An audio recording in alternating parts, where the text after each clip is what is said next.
डोक्यात सुद्धा सगळं ते उभं केलं बाई. आणि आमचा राजा कसा होता हे यथार्थ वर्णन आहे आणि त्याला यथार्थ सूर बाईंचे लाभले. खूप खूप धन्यवाद बाई. आणि त्यांना मी सांगितलं की तुम्ही ते अख्खं घ्या, पुढे घ्या, आम्हाला ऐकायला आवडेल. त्यांनी सांगितलं नाही, तुमचा कार्यक्रम आहे, मी मोजकंच गाईन, हे त्यांनी स्वतःहून सांगितलं. धन्यवाद. पुढे जाऊया. आता शिवराज्याभिषेक व्हायलाच हवं ना.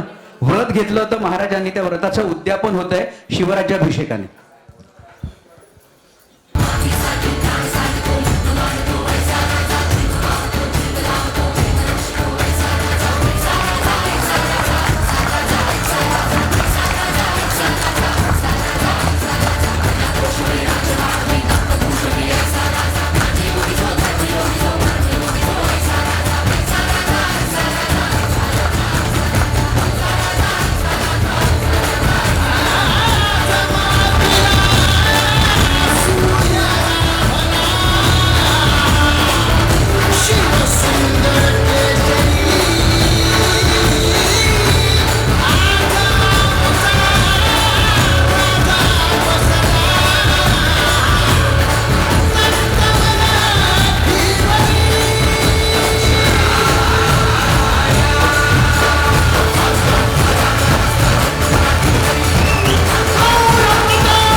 अभिषेक आणि एकूण या संपूर्ण जो आपण महाराजांचा इतिहास सांगितला, तो इतिहास घडवणारे, रंगमंचावर फुलवणारे सगळ्या कलाकारांनी एकदा मंचावर यायचंय.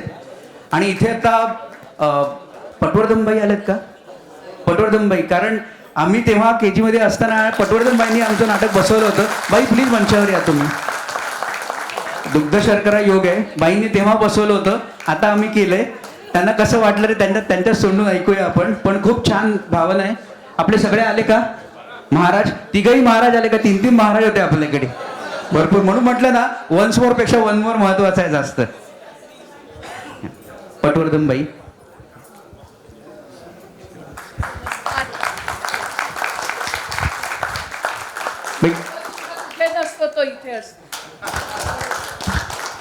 नमस्कार मुलांनो. पहिल्या दिवसापासून तुषार मोरेने जेव्हा सांगितलं की आम्ही रियुनियन करतोय, खरं सांगू आजारी आहे, वाटत नाही आहे ना? हां, तर मी बरी झाली आहे. खूप छान. मुलांनो, काय कौतुक करू. जित्या दृष्टीने नोकरी ही नोकरी होती, परंतु हे जे मिळालं ना, हे सगळ्यात वेगळं आहे. नोकरी केली, पोटासाठी आपण सगळे करतो, परंतु नाळ जोडलेली ही आज ह्या ठिकाणी बघताना मला स्वतःला खूप भरून येत आहे. आणि तुषार सकट तमाम public love you so much. धन्य झाले, धन्य. खूप छान वाटते.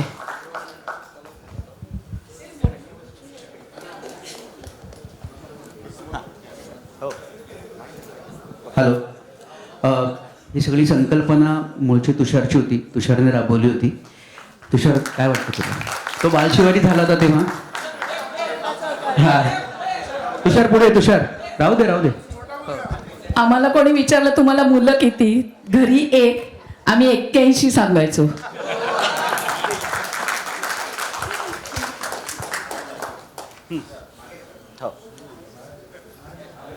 या सगळे बघा, अफजल खान महाराजांना घेऊन येतोय बघा. दुर्मिळ दृश्य. एवढं लाड कोणी केले नव्हते. तुम्ही आमचे केलेत म्हणून आम्ही उतरावायचा प्रयत्न करतोय फक्त.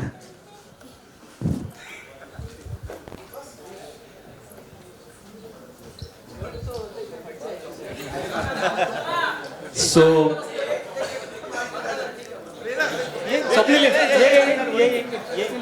स्वप्नील परब, तिसरे महाराज. माझ्याबरोबरच्या KGच्या सगळ्या शिक्षकांची आणि त्यावेळेला घेतलेल्या मेहनतीची आज मी फक्त एकटी इथे आहे. मी सगळ्यांना निरोप दिले होते पण कोणी येऊ शकलं नाही, पण त्या सगळ्यांची मला आज इथे खूप आठवण येते.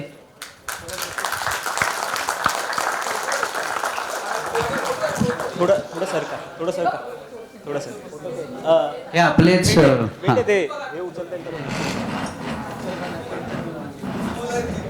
त्यावेळेचे फोटो आहेत हे सगळे. बाई आहे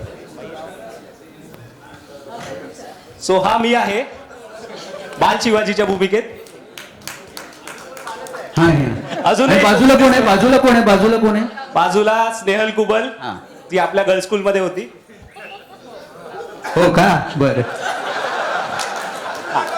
त्यानंतर इथे तुम्हाला दिसत आहेत ऍक्च्युली गौरव कुडाळकर शिवाजी महाराजांच्या भूमिकेत आणि अफजल खानाच्या भूमिकेत संकेत शेट्टे. रिक्रिएट क्या बात है, क्या बात है, क्या बात है.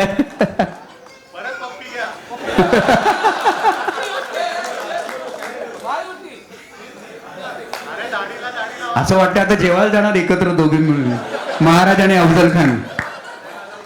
ऍक्च्युली गौरवलाच घेणार होतो, म्हणजे ती मुवमेंट रिक्रिएट झाली असती, पण गौरव आणि दोघांची उंची साधारण सारखीच झाली आता, म्हणून मग आम्हाला थोडं वेगळं काम करावं लागलं. एक फोटो तुम्हाला दाखवायचा, थोडं तिकडे सरका. हा गौरव कुडाळकर आहे, तुम्हाला कधी नीट दिसणार नाही. त्याचे पाय सिंहासनावर पुरतही नाहीयेत. आता त्याची उंची पुरत नाहीये. आम्हाला आणखी एक शिवाजी महाराज आणावे लागले, कारण आता अफजल खान आणि ऑलमोस्ट सेम हाईटचे झाले दोघं सुद्धा. सो हे सगळं आम्ही त्यावेळी तेवढे डायलॉग्स वगैरे बोलू शकत नव्हतो, त्यामुळे पटवर्धन बाई खूप छान गातात आणि त्यांनी गाण्यातून या सगळ्या गोष्टी उभ्या केल्या होत्या आणि आमच्यासाठी हे नाटक बसवलं होतं आणि हे आय थिंक बरेचसे पारितोषिक आम्हाला मिळाली हो. होती याच्यासाठी. या कार्यक्रमाची सगळी, पण त्याचं लेखन केलं होतं मृणाल माटे यांनी केलं होतं, ज्या पर्यवेक्षिका त्यांनी केलं होतं. दिग्दर्शन माझं होतं आणि गाणं ते नेहमीच आणि आम्हाला मदत करणारे अविनाश आगाशे सर प्रत्येक वेळेला धावत जाऊन त्यांच्याकडे विचारायचं सर काय करायचंय म्हणून, आणि मग ते आम्हाला मदत करायचे. सगळे इतर शाळेचे म्युझिक टीचर्स आमच्या मदतीला धावून यायचे आणि आम्ही बक्षिसं मिळवायचो तुमच्या जीवावर. सो आगाशे सर, धन्यवाद. आगाशे सरांचं सुद्धा म्हणजे जसं बाईंनी म्हणालं, अविनाश आगाशे सर गायनासाठी आम्हाला त्यांनी, आणि आम्ही त्यांच्या सोबत सुद्धा संगीत महाराष्ट्र देवतेस या नाटकाचं त्यांनी बसवलं होतं हे नाटक, आणि आम्ही सगळे बरेच पात्र त्यामध्ये होतो.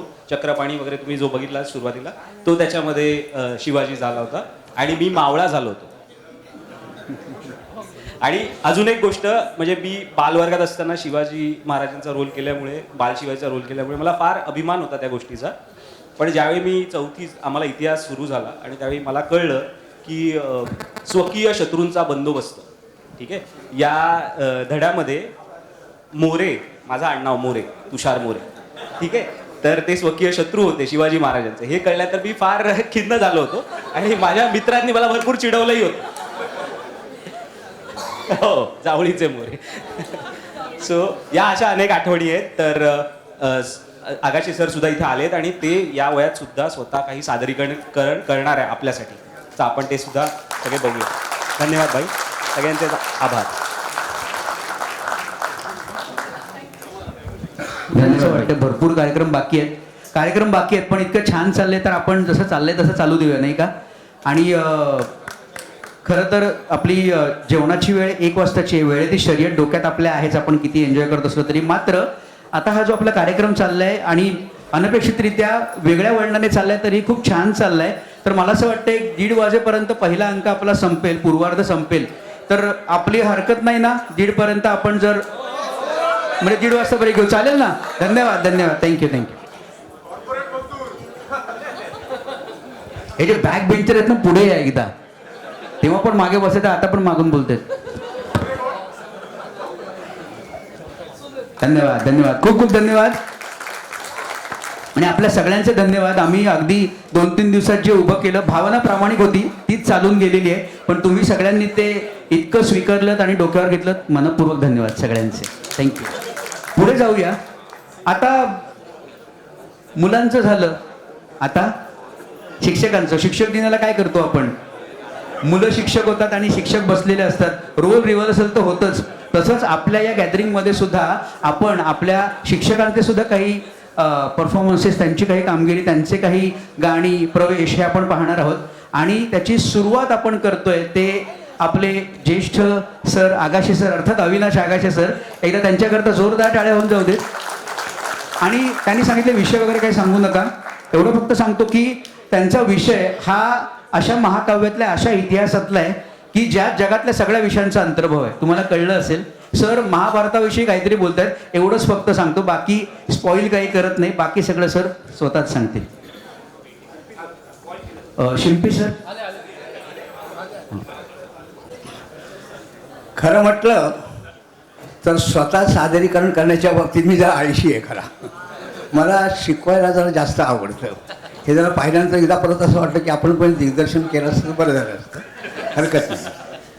परंतु काय, जरी आळशी जरी असलो ते काही नाटकातनं कामं दिली गेल्यामुळे कामं केली आहेत, नाटकांची दिग्दर्शन पण केलेली आहेत. शाळेत तर तुम्हाला माहितीच आहे. साधारण नाही इथे माहिती नाही मग लागेल. तर मी जे सादर करणार स्टँडिंग माईक लागू शकतो का आपलं? स्टँडिंग माईक नाही लागणार. शक्य आहे? होल्डर नाही आहे. बरं ठीक आहे. माईक बरं मी ते हरकत नाही, विदाऊट माईक करू शकतो मी, कारण व्हॉइस कल्चर मुळात त्या ह्याचं आहे.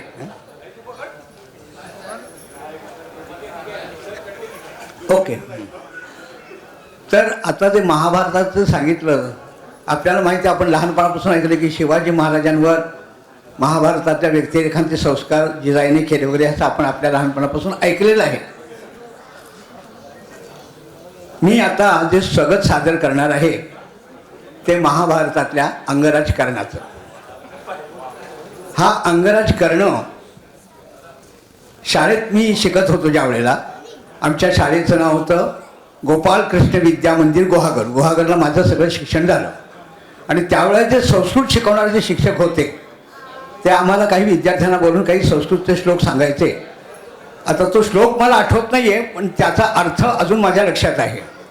तो अर्थ असा आहे की भीष्म द्रोण ज्या रणनदीचे तीर आहेत, दुर्योधन जिच्यातील काळा खडक आहे, दुःशासन जिच्यातील भौरा आहे, आणि शकुनी जिच्यातील मगर आहे, आणि कर्ण जिच्या भरतीची लाट आहे, अशी रणनदी पांडव सहज तरून गेले, कारण श्रीकृष्ण हा त्यांचा नावाडी होता. इथे एक लक्षात येईल की कर्णाला कोणतीही उपमा श्लोककर्त्यांनी अघोरी दिलेली नाही. कर्णाला भरतीची लाट अशी उपमा दिलेली आहे. तसंच कुसुमाग्रजांनी एका कवितेत म्हटलेलं आहे, प्रेम कधीही कुणीही कुणावरही करावं. प्रेम करावं द्रौपदीच्या सौंदर्यावर, प्रेम करावं राधेच्या भक्तीवर, प्रेम करावं भीष्म द्रोणांच्या तपश्चर्येवर, आणि प्रेम करावं अपराजित करण्याच्या मरणावर. या सगळ्या प्रगल्भ विवेचनातून कर्णाचं आपोआप उदात्तीकरण झालेलं आहे. आणि ज्यावेळेला कर्णाला कळतं की मी कौंतेय आहे, मी राधेय नाही, एक कल्पना करूया की त्या क्षणाला त्याच्या मनाला काय वाटलं असेल. त्या क्षणाला ते श्रीकृष्णाकडून कळतं की तू कौंतेय आहेस, तू राधेय नाहीस. पण त्यावेळेस त्याच्या मनात ज्या काही भावना ज्या आलेल्या असतील त्या मी इथे व्यक्त करतोय, स्वतः लिहिण्याचा प्रयत्न केलेला आहे. थोडासा एक माझ्यावर दोषारोप असा आहे की आगाशे हे पौराणिक किंवा ह्याच्यातून नाटक लिहितात, परंतु ज्यावेळेला मी काकासाहेब खाडीलकरांची नाटकं एक अभ्यास हे वालं कुलकर्णीचं पुस्तक जेव्हा वाचलं तेव्हा त्याच्यामध्ये ज्या काही महाभारताच्या गोष्टी घडल्या त्या आजही राजनीतीमध्ये घडत आहेत हे दिसून येतं आपल्याला. त्यामुळे महाभारतातली जी काय तत्त्व आहेत, रामायणातली तत्त्व आहेत, ही आपल्याला कालातीत आपल्याला कुठल्याही काळामध्ये ती मार्गदर्शक ठरणार आहे. त्यामुळे हे मी आता सादर करतोय कर्णाचं मनोगत. युद्धात विजय प्राप्त झाला तर युद्ध समाप्तीनंतर विजय मला गळ्यात मिरवत हस्तिनापूर सम्राट अंगराज कर्णाचा जय जयकार असो अशी गगनभेदी घोषणा ऐकत सिंहासनाच्या पायऱ्या चढताना समाधान मानू का पांचालीच्या सौंदर्याचा, पांचालीच्या महालात पहिलं पाऊल टाकताना समाधान मानू? सांगा श्रीकृष्णा, कोणतं समाधान मानू, कशाचं समाधान मानू? राजमाता कुंती देवी, राजमाता कुंती देवी. राजमाता कुंती देवींच्या अंकावर मस्तक ठेवत विसावा घेत माते माते इतकी वर्ष का दूर लोटलस्या करणारा असा टाहो फोडत प्रश्न विचारताना समाधान मानू का महर्षी दुर्वासांच्या मंत्राधीष्ठित विज्ञान प्रगतीचा पहिला यशस्वी टप्पा म्हणून या पृथ्वी तलावर अवतरलेला पहिला पांडव म्हणून समाधान मानू? सांगा श्रीकृष्णा, कोणतं समाधान मानू? कशाचं समाधान मानू? कशाचं समाधान मानू? हे जन्मरहस्य आज अचानक माझ्यासमोर का उभं राहावं? काय हवंय ते नियतीला? अर्जुनाला जीवदान का कर्णाचे पंचप्राण? हे जन्मरहस्य मला यापूर्वी का नाही समजलं? कसं समजणार म्हणा? कारण राजमाता कुंती देवींच्या प्रतिष्ठेला धक्का बसेल म्हणून. परंतु सांप्रतकाळी काय किंवा भावी युगात काय माझ्या जन्माबद्दल राजमाता कुंती देवींच्याबद्दल काय काय लोकापोहात निर्माण होतील हे कोणी सांगावं? कारण प्रसंगोपात मूग घेऊन गप्प बसण्याची प्रतिष्ठित धर्ममार्तंडांची व्यावहारिक वृत्ती, सर्वसामान्य प्रजेची गोंधळलेली स्थिती. अशा परिस्थितीत स्थळ काळ वेळ याचं भान न ठेवता केवळ कुचाळक्या करीत बसणं हा ज्यांचा गुणधर्म आहे, अशा हलकट मनोवृत्तीच्या लोकांकडून उतार वयाकडे झुकणाऱ्या कुंती देवींच्या संदर्भात सुवासिक शब्द फुलांचे गुच्छ गुंफले जातील ही कल्पनाच संभवत नाही. हो, या रहस्य भेदानं आणखी एका मात्र रहस्याचा भेद झाला आहे. आत्तापर्यंत मला वाटत होतं की अर्जुन माझ्या प्रगती मार्गातला मोठा अडथळा आहे. पण खोटी गोष्ट. अर्जुन माझ्या मार्गातील अडथळा असून मीच अर्जुनाच्या मार्गातील अडथळा आहे. पण श्रीकृष्णा उद्या जर मी पांडवांचा पक्ष स्वीकारला तर भगवान परशुरामाने दिलेल्या शापाचं काय? केवळ नियतीची इच्छा हातून चुकून घडलेल्या गोहत्येच्या पाचकाबद्दल त्या तेजस्वी ब्राह्मणाने उच्चारलेल्या शापवाणीचं काय? अधिक सुखाचा वर्षाव करणाऱ्या पक्षांतराच्या स्वार्थी संकल्पनेत एवढं सामर्थ्य असू शकतं की तपस्व्यांची शापवाणी देखील विरून जावी. असेल कौरवांचा असत पक्ष असे नव्हे आहेत, असेल पांडवांचा सत्पक्ष असे नव्हे आहेत. पण श्रीकृष्णा, पांडवांच्या सत्पक्षाच्या कार्यालयाची दारं या करण्यासाठी उघडायला आता खूप उशीर झाला आहे. श्रीकृष्णा,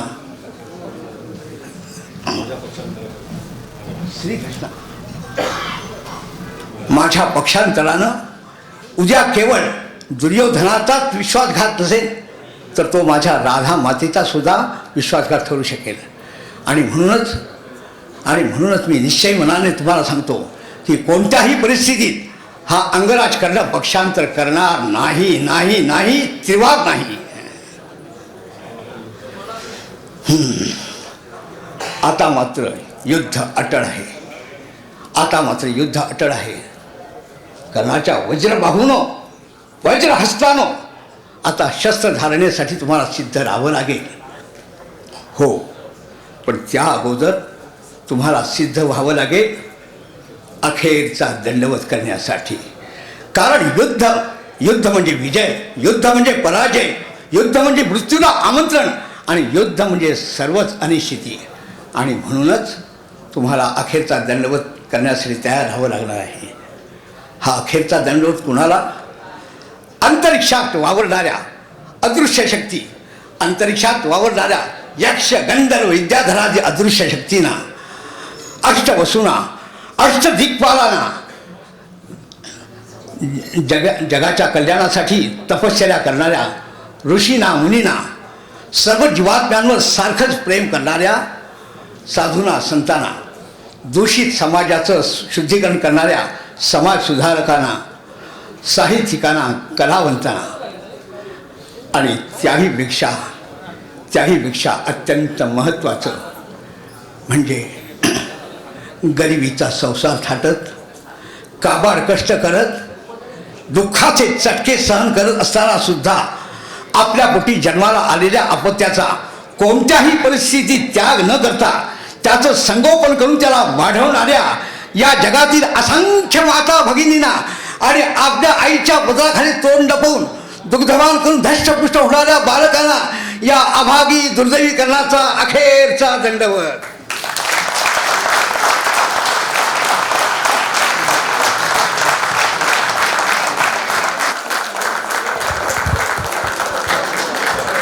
आता तेवढी सवय राहिलेली नाही वाक्यफेकीची, पण विद्यार्थ्यांनी सांगितल्यानंतर विद्यार्थ्यांना नाही म्हणता येत नाही, ते अभ्यासाची हां, त्यामुळे त्याच्यात अनेक दोष राहून गेलेले आहेत. जसं शेक्सपियरने म्हटलं की let your own direction to be your tutor and suit the action to the word and word to the action. तसं हे करत असताना माझं काय चुकलेलं आहे, काय चुकत होतं त्याची जाणीव मला होत होती. मग तुम्ही जे गोड मानून घ्याल हा मला विश्वास आहे.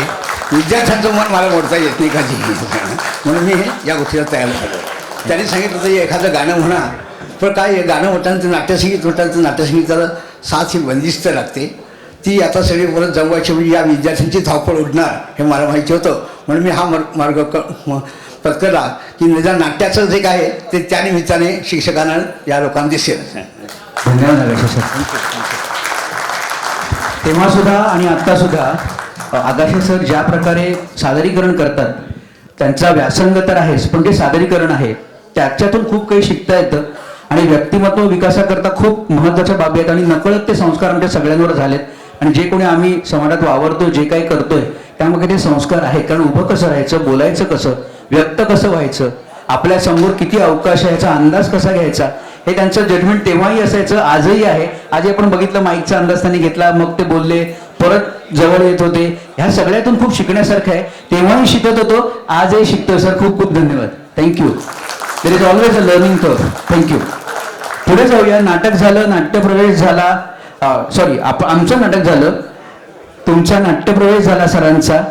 आता कला आहे, साहित्य आहे, त्याच्यामध्ये कविता सुद्धा असतेच नाही का. थोडीशी कविता असायला हवी. जगण्यात कविता असेल तर थोडं थोडं काव्य जगण्यात उतरतं आणि जगणं सुंदर करून जातं नाही का. त्यामुळे थोडासा कवितांचा आस्वाद घेऊया. मी सर्वप्रथम आमंत्रित करतो आमच्या वावीकरबाईंना, ज्योत्स्ना वावीकरबाई, त्या पहिली कविता सादर करतील. वावीकरबाई आमच्या चित्रकलेच्या शिक्षिका, एकदा जोरदार टाळ्या होऊन जाऊ देत त्यांच्याकरता. आज पहिल्यांदाच त्यांची कविता ऐकायचा योग आलाय. आतापर्यंत त्यांचा भरपूर ओरडा खाल्लाय, कारण माझी चित्रकला अगदी वाईट होती. ते जे एकच चित्र असतं ना, ते घर आहे, तिकडे कावळे आहेत 4-4च्या आकड्यातले, नदी आहे, झाड आहे, तेवढंच मला येत होतं. मी माणूस काढायला जायचो की एलियनच व्हायचा. आजही तेच होतं. त्यामुळे बाईची भीती वाटायची मला. पण आज बाई खूप छान वाटतंय आणि तुमची कविता ऐकायची उत्सुकता आहे. आठवलं.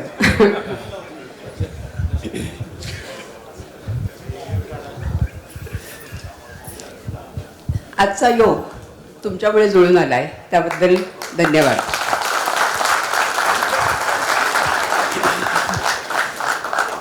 माणसाला कोणती तरी कला हवी. मग ती चित्रकला असेल, कला तुमचे क्रिकेट खेळ खेळा, स्वतःसाठी पाहिजे, कला पाहिजे. आयुष्यामध्ये एक तरी कला जोपासा, असा मी प्रयत्न जवळजवळ 38 वर्ष केला आणि त्यात मला बरंचसं यश आलं. आज आपलेच विद्यार्थी वेगवेगळ्या व्यवसायाच्या निमित्ताने, आत्तासुद्धा मला 2-3 जण भेटले, ते माझ्या विषयाशी संबंधित आणि त्यांनी कशी प्रगती केली आहे ते सांगत होते आणि ते ऐकून मला खूप आनंद वाटला. आत्ताच आपल्याला म्हातारीने सांगितलं की बाई, आम्ही बदलतोय पण तुम्ही तशाच राहिलात, याचं रहस्य काय. आम्ही बदलतोय पण तुम्ही तशाच राहिल्या, याचं रहस्य काय. ते मला वाटतं तो प्रश्न तुमच्या सगळ्यांकडनं झाला असेल. कारण रस्त्यामध्ये आम्ही जातो ना, त्यावेळेला अचानक येऊन कोणीतरी नमस्कार करतात. आणि आपल्या विद्यार्थ्यांचा एक चांगला गुण आहे की त्यांच्यावर झालेले संस्कार आहेत हे खूप छान आहेत. ओळख दाखवली नाही असं कुठेही नाही. आम्ही कुठेही गेलो, कुठेही असलो तरी कानाकोपऱ्यातनं ते विद्यार्थी आम्हाला शोधून काढतात आणि अचानक येऊन पुढे राहतात. मग ते हॉस्पिटल असो, एअरपोर्ट असो, फॉरेन असो, कुठेही. पण आज मला एकच सांगायचं आहे की राजा शिवाजी विद्यालयाने जसं तुम्हाला दिलं तसंच आम्हाला पण खूप दिलं आहे आणि आज त्याची उजळणी झाली आहे.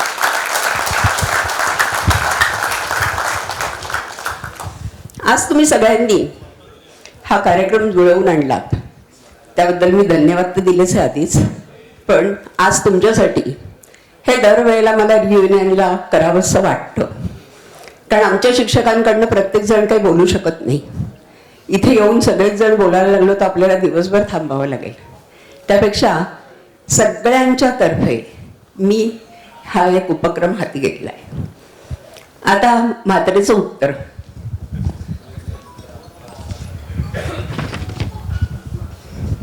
प्रिय 99चे विद्यार्थी, आयुष्य पुढे धावतच असते. आयुष्य पुढे धावतच असते, वय वाढतच असते. आयुष्य पुढे धावतच असते, वय वाढतच असते. पण खरी मजा जगण्याची 40शीतच सुरू होत असते. सगळे 40च्या आहात. आयुष्य पुढे धावतच असते, वय वाढतच असते.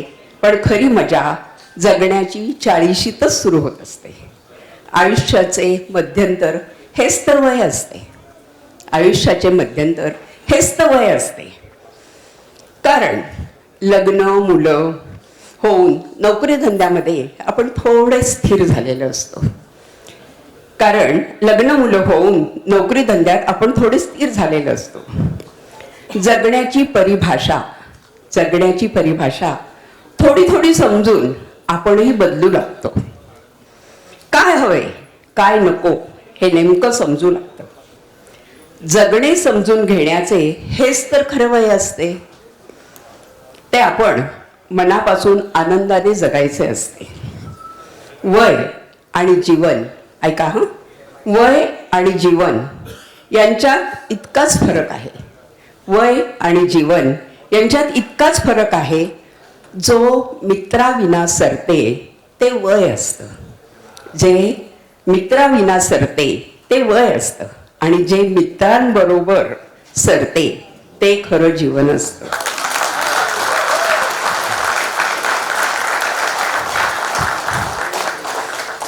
आणि हेच तर खरं जीवन आहे. आणि हे अमूल्य आहे, याला काही मोल नाहीये. ज्याला समजले तोच जीवन जगला. ज्याला समजले तोच जीवन जगला. आयुष्यात चांगली माणसं क्वचितच मिळतात. आयुष्यात चांगली माणसं क्वचितच मिळतात. तुमच्यासारखे विद्यार्थी मिळाले हे आमचं भाग्य नाही का? तुमच्यासारखे विद्यार्थी मिळाले हे आमचं भाग्य नाही का? आजचा समारंभ घडवून तुम्ही आम्हाला सगळ्यांना एकत्र आणले. आजचा संबंध घडवून तुम्ही आम्हाला सगळ्यांना एकत्र आणले. गत आठवणींना उजाळा देऊन परत आनंदी झालो. हा सुवर्ण क्षण जुळवून आणण्यासाठी आजच्या धकाधकीच्या आयुष्यातही तुम्ही खूप चांगला प्रयत्न केला आहे. धन्यवाद. तुमच्या सर्वांच्या मनोकामना पूर्ण होत ही सदिच्छा आमच्या सर्व शिक्षकांकडून. धन्यवाद.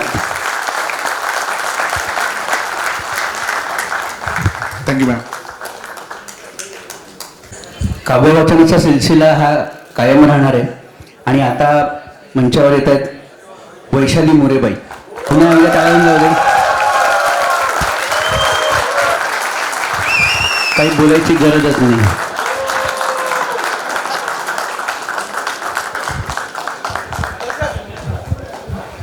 नमस्कार विद्यार्थी मित्रांनो.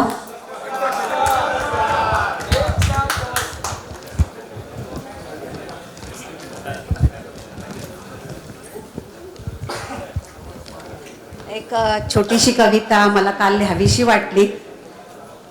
गत आठवणींना उजाळा देण्यासाठी म्हणून शाळेमध्ये कोटणी सर होते आणि कोटणी सरांनी विद्यार्थ्यांचं मनोगत म्हणून उंच भरारी जरी घेतली सुंदर नील नभात मायेचा स्पर्श शोधावा पुन्हा तुम्ही याच राजा शिवाजी विद्यालयाच्या पंकात असं सुंदर काव्य त्यांनी लिहिलं होतं.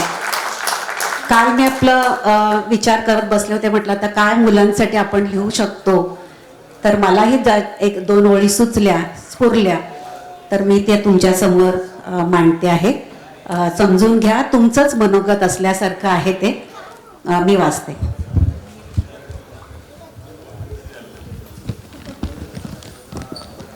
शाळेसारखं सुख नाही. मी खिडकीच्या बाहेर आनंद शोधत बसलो. मी खिडकीच्या बाहेर आनंद शोधत बसलो तोवर 10वीचा शेवटचा पेपर आला. मी गेलो हायस्कूल सोडून. मी गेलो हायस्कूल सोडून. माझ्या वर्गातला बेंच तिथेच राहिला. मी गेलो हायस्कूल सोडून. माझ्या वर्गातला बेंच तिथेच राहिला.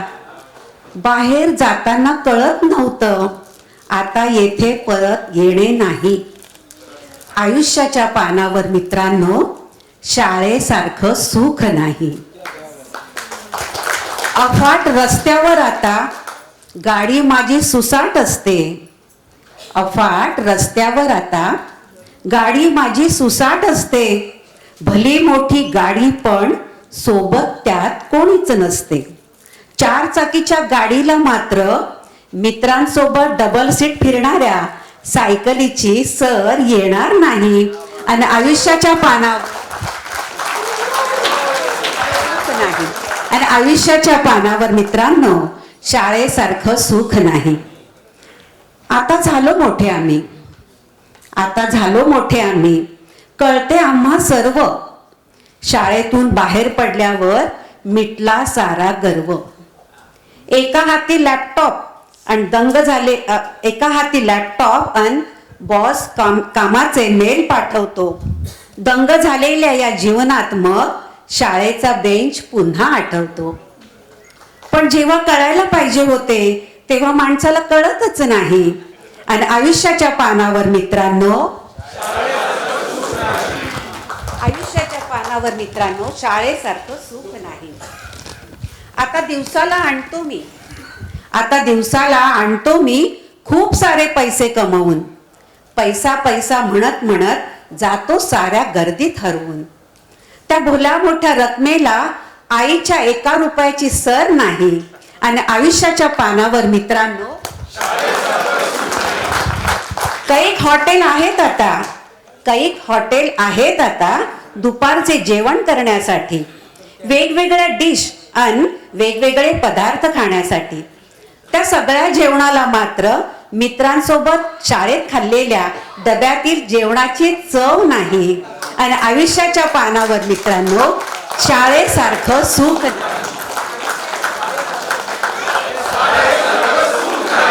विद्यार्थी मित्रांनो तुम्हा सर्वांना उत्तम आरोग्याच्या दीर्घायुष्यासह उन्नत यशाच्या हार्दिक हार्दिक शुभेच्छा आणि आशीर्वाद. धन्यवाद.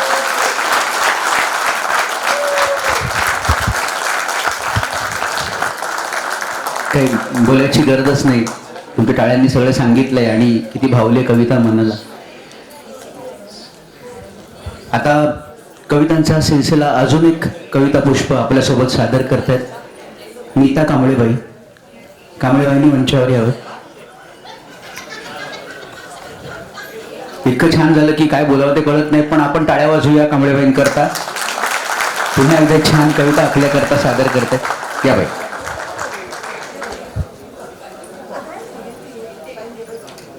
सगळ्यांना माझा नमस्कार. सभागृहात उपस्थित मान्यवर, माननीय प्रिन्सिपल,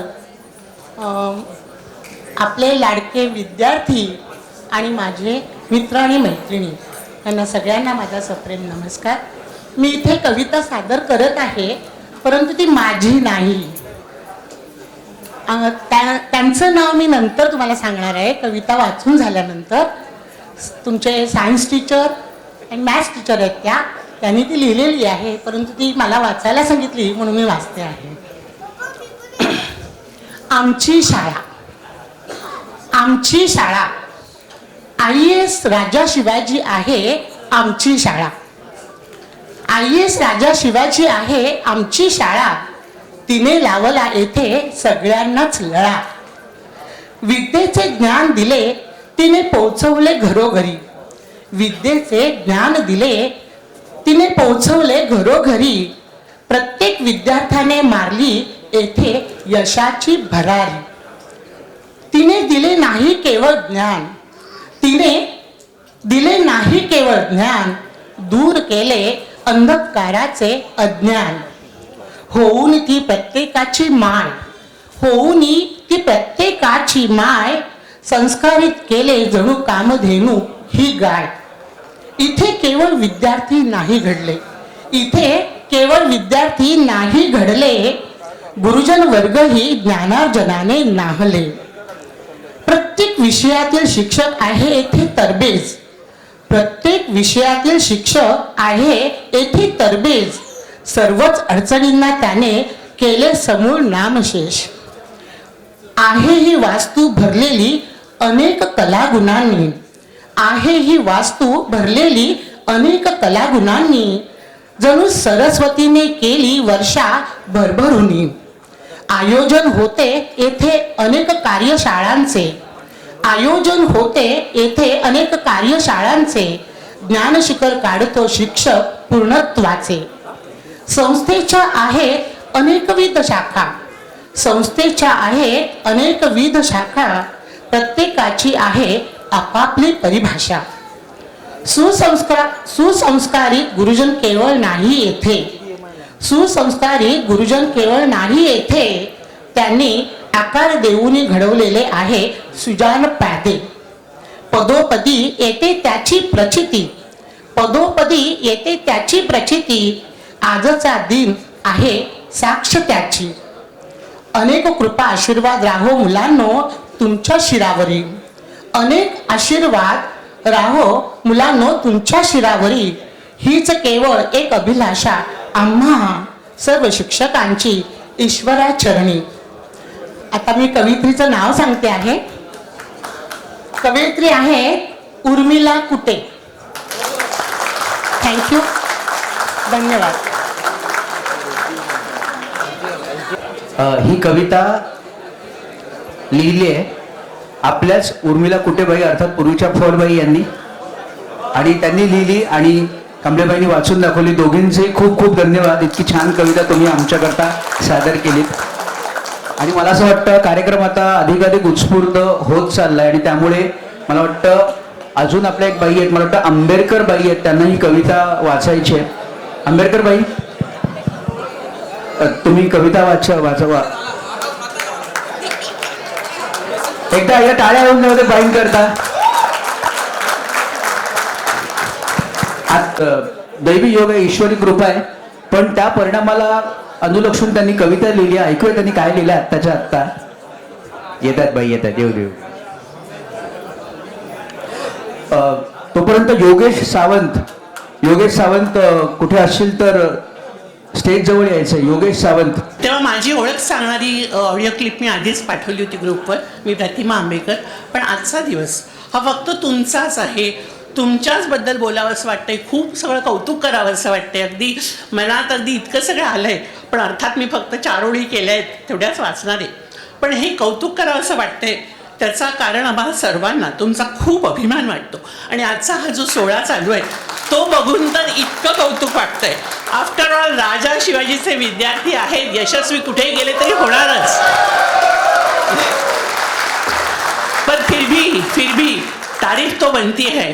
तिथं कौतुक तर करायलाच पाहिजे, कारण तुम्ही ती जी उंच भरारी मारली आहे त्याला सलाम, हॅट्स ऑफ, ग्रेट, शब्दच नाहीत दुसरे. तेव्हा असेच आयुष्यात तुम्ही प्रगती करत राहा. आजच्या या शुभदिनी मी आत्ता सुचलेल्या या 4 ओळी ज्या लिहिल्या आहेत त्या तुम्हाला वाचून दाखवते. की जे जे हवं आहे मुलांनो, जे जे हवं आहे ते सारं काही तुम्हाला मिळू दे. जे जे हवं आहे ते सारं काही तुम्हाला मिळू दे. भाग्यवान शब्दाचा अर्थ तुमच्याकडे पाहून कळू दे.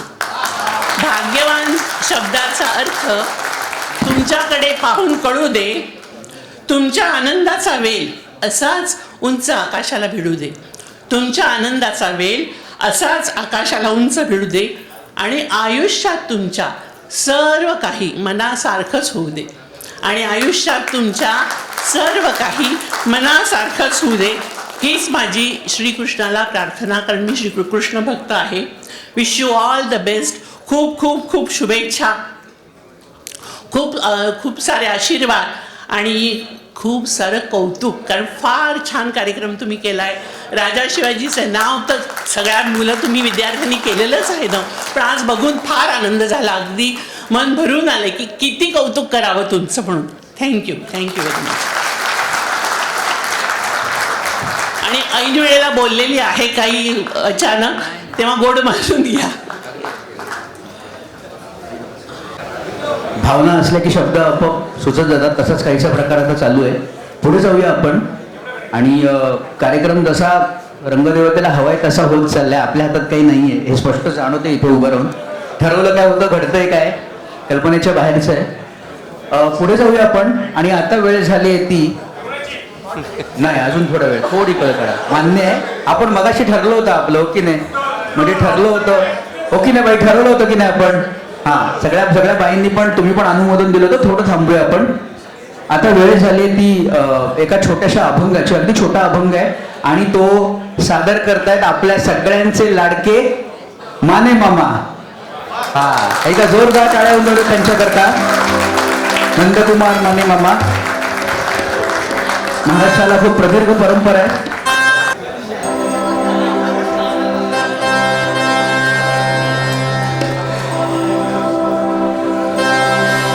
सर्व विद्यार्थ्यांचं आतापर्यंत कौतुक केलं, तसंच मी सुद्धा त्यांचं कौतुक करतो.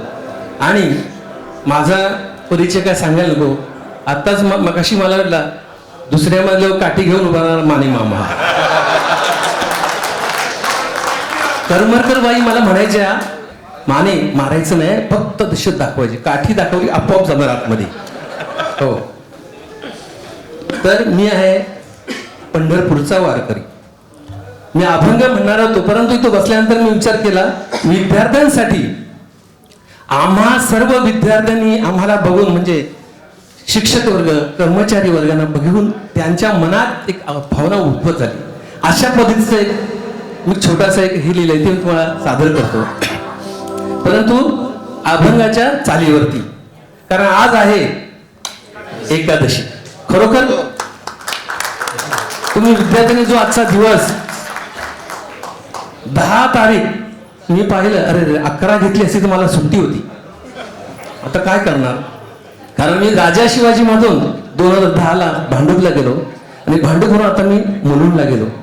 म्हटलं काही काम घेतलं, सोसायटीचं आलो, आता म्हटलं हे काम करू, विद्यार्थ्यांना सुद्धा भेटतो आणि सर्व आमचे शिक्षक वर्ग सुद्धा भेटले, कारण जे रिटायर झाले ते आम्हाला कधी भेटत नाही. त्या दिवशी मी रात्री 9 वाजता फोन केला आंबेकर बाईंना. आंबेकर बाई म्हटल्या, कोण बोलतंय? मी म्हटलं माने. अरे बापरे, मी आधीच फोन कोणाचं घेत नाही, असं मला अनोळखी आहे ना. म्हटलं बरोबर आहे. बरं, आज पुत्र एकादशी आज आहे आणि खरोखर तुम्ही अगदी आनंदात, अगदी उत्साहात एकदम साजरा केला. मला खरोखर आनंद वाटला आणि मलाही वाटलं, मी एक अभंग म्हणतो, भजन करतो, त्याप्रमाणे त्या चालीवर एक अभंग रचला. असं रचना स्वतःचीच आहे. आजी उत्तम सुदिन झाले गुरूंचे दर्शन, आजी उत्तम सुदिन झाले गुरूंचे दर्शन, आजी उत्तम सुदिन झाले गुरूंचे दर्शन. एवढ्या दिसाचा क्षीण गेला गुरुजनांना पाहता, एवढ्या वर्षाचा क्षीण गेला गुरुजनांना पाहता, गुरुजनांना पाहता, गुरुजनांना पाहता, आज उत्तम सुदिन झाले गुरूंचे दर्शन.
महाराष्ट्र आणि इतर राज्यांमध्ये फरक काय आहे, महाराष्ट्रामध्ये छत्रपती शिवाजी महाराजांसारखा राजा निर्माण का झाला, याचं कारण कितीही अस्मानी सुलतानी संकट असली तरी शतकानुशतके या राज्यामध्ये चालू असलेली अखंड वाहत असलेली संत परंपरा आहे. म्हणून महाराष्ट्र जिवंत आहे, महाराष्ट्राचं सत्व जिवंत आहे. म्हणूनच म्हणतात की महाराष्ट्राविना राष्ट्र न चाले, महाराष्ट्र गेले राष्ट्र गेले. आणि म्हणूनच कायमच हिमालयाच्या मदतीला सह्याद्री धावत आलेला आहे. आणि ही खूप व्यापक संकल्पना आहे, पण त्याचं किती सोपं आणि साधं प्रारूप आपण बघतो की अगदी आपल्या सगळ्यांपर्यंत हे कीर्तन पोहोचतं आणि राष्ट्रभावना आपल्यात जागृत राहते आणि पुढे प्रसवत राहते. एकदा जोरदार टाळ्या होऊन जाऊ देत आपल्या माने मामांकरता. तेव्हा दंडुका करून उभे असेल तेव्हा वाटत नव्हतं की इतका त्यांच्या मनामध्ये इतकी मराळ भावना असेल असं. आज हे रूप दिसते, खूप छान वाटलं. ते स्वतः वारकरी आहेत, माळकरी आहेत आणि त्यामुळे त्यांचा जो सूर लागतो त्यामध्ये मुळातच सात्विकता असते. असो, इथे आता एक आपण मोढा बघतोय, एक खुर्ची बघतोय, म्हणजे थोडक्यात एक नाट्य प्रवेश होणार आहे नाही का.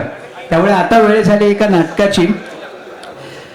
सुप्रसिद्ध नाटककार वसंत कानेटकर लिखित, नटवर्य प्रभाकर पणशीकर आणि डॉक्टर काशीनाथ घाणेकर अभिनीत मराठी रंगभूमीवर प्रचंड गाजलेली कलाकृती म्हणजे अश्रूंची झाली फुले. ही कथा आहे एक प्रामाणिक प्रोफेसर विद्यानंद, त्याची पत्नी डॉक्टर सुमित्रा आणि त्यांचा विद्यार्थी लाल्याची, जो विद्यार्थी दशेत अत्यंत उन्हाळ होता, मात्र शिस्तप्रिय प्रोफेसरांच्या तालमीत सुधारून तो आता पोलीस अधिकारी या पदावर कार्यरत आहे. तो प्रोफेसरांमुळे सुधारला, आम्ही जे काय सुधारलो शिक्षकांमुळे सुधारलो. सादर होत आहे मराठी रंगभूमीवर इतिहास घडवणाऱ्या या तुफान लोकप्रिय नाटकातील एक नाट्यप्रवेश. आणि सादर करते, टाळ्यांच्या गजरात स्वागत करूया, IAS राजा शिवाजी विद्यालयातील शिक्षक श्री अनंत सोमनाथ शिंपी.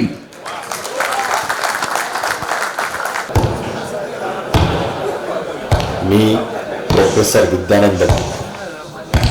सॉरी, म्हणजे आता मी प्रोफेसर नाहीये. आता माझं विश्व निराळच आहे. ते आता कसं निराळ आहे आणि काय आहे सांगेन कधीतरी ती गोष्ट. या गोष्टीत बऱ्याचदा नाटकही करावं लागतं मला. नाटक अगदी थोड्या वेळापूर्वीच सुमित्रा आली होती मला भेटायला. म्हणाली, विद्यानंद, मी तुम्हाला घरी परत घेऊन जाण्यासाठी आले. चला विद्यानंद, चला चला आपल्या घरी. मी म्हटलं, पूर्वीचे सगळेच पाश साफ तोडून टाकलेत मी, तू परत जाऊ शकतेस. खूप दुखावलं मी तिला. बिचारी रडत रडत निघून गेली. मित्र शंभू महादेवाला मात्र माझं हे वागणं बोलणं खटकलं. तो म्हणाला, विद्यानंद, तुझ्या या नाटकावर वहिनी फसल्या म्हणून तू काय माझ्या डोळ्यात दूर फेकशील?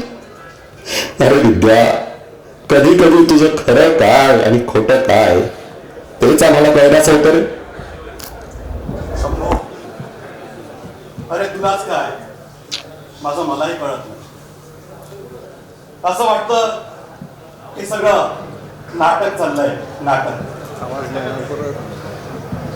माझा मी जसा मला दिसतो आणि जसा तुला वाटतो, अरे तो तरी खरा आहे का?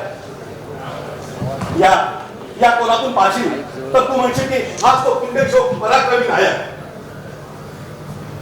पण त्या कोणातून पाहशील तर तू म्हणशील की हाच तो दुष्ट खलनायक. पण जरा स्थिर प्रयत्न हो, समोरचा मध्य गाठून जर पाहशील तर तुझी खात्रीच पटेल, तुझ्या समोर नाचतो एक मजेशीर रक्तबंबाळ विदूषक.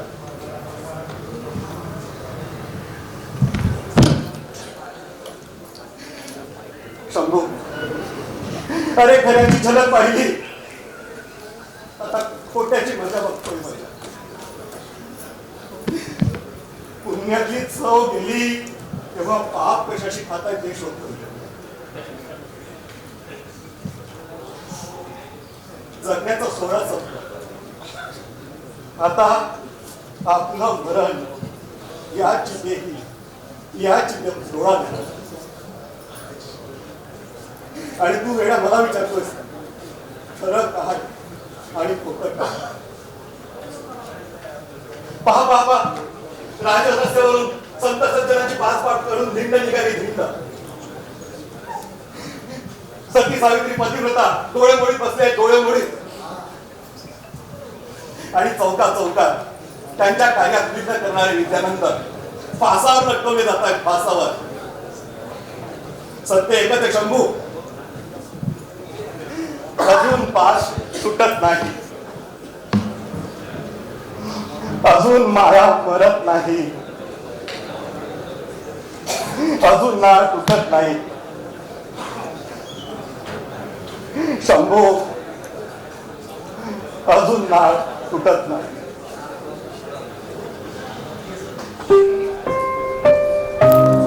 सुमित्रा, माझी प्रिय सुमित्रा, मी तिलाही दुखावलं आणि माझ्या प्रिय लाल्यालाही दुखावलं. लाल्या, त्यावेळी लाल्यासाठी मी धर्माप्पाशी वैर पत्करलं आणि धर्माप्पाने त्याचा सूर माझ्यावर उगवला. त्या दरम्यानच लाल्याची सब इन्स्पेक्टरच्या कोर्ससाठी निवड झाली आणि तो राजस्थानला निघून गेला. त्याच्या पश्चात इकडे काय काय घडलं त्या विचाराला तरी कोणी ठाऊक आहे. सुमित्रेसमोरही नाटक आणि इतक्या वर्षानंतर भेटलेल्या लाल्यासमोर हे पुन्हा पुन्हा एकदा नाटकच. खरं काय आणि खोटं काय काहीच कळत नाहीये.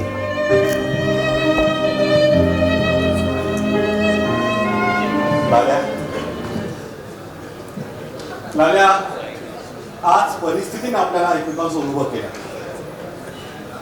त्यामुळे खरं काय आणि खोटं काय हे पाहण्यापेक्षा तुला एक सांगतो की आज विद्यानंद जो काही आहे त्यामागचा इतिहास तुला ठाऊक नाही. विद्यानंदने काय ब्रह्मांड शोषलंय याची तुला कल्पना नाही. अहो सर, पण त्याचा सूर तुम्ही माझ्यावर उगवलात. वाघी आपल्या पोटच्या पिलांना मारून आपली भूक भागवते असं मी ऐकलं होतं. पण इथे असं महान मानलेले गुरु आपल्या पुत्राचे असे लचके लचके तोडून खात असतील अशी कल्पनाही मला शिकून. अरे दुनियेची रीतच आहे कशी, त्याला तू तरी काय करणार आणि मी तरी काय करणार. इथे खरे भिकेला लागतात आणि भिकेला लागण्यापेक्षा तुम्ही भ्रष्टावर का बघ करतात आणि भ्रष्टाच वाईट होतात तर धुळीत पडलेला त्यावेळी मला माणसात तरी काय करतात. सर, मी वाईट होतो तेव्हा देखील मोठ्या जिद्दीनं इमान राखून मी वाईटाची साथ दिली. धुळीच्या रस्त्यावर देखील ताट म्हणाले मी धुळ्यातच जायला निघालो होतो. सर, का म्हणून या धुळीने माझ्या मागलेल्या हातात बाईंनी दिलेली प्राजक्ताची फुलं ठेवली आणि म्हणाला,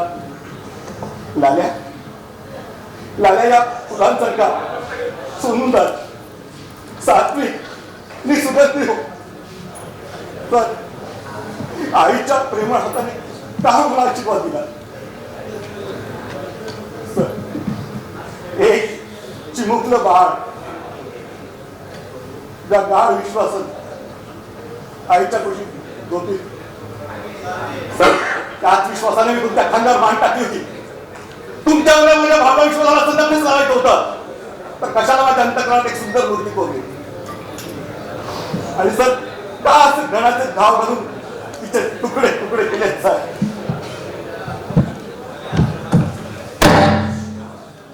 सर, का केलं तुम्ही असं.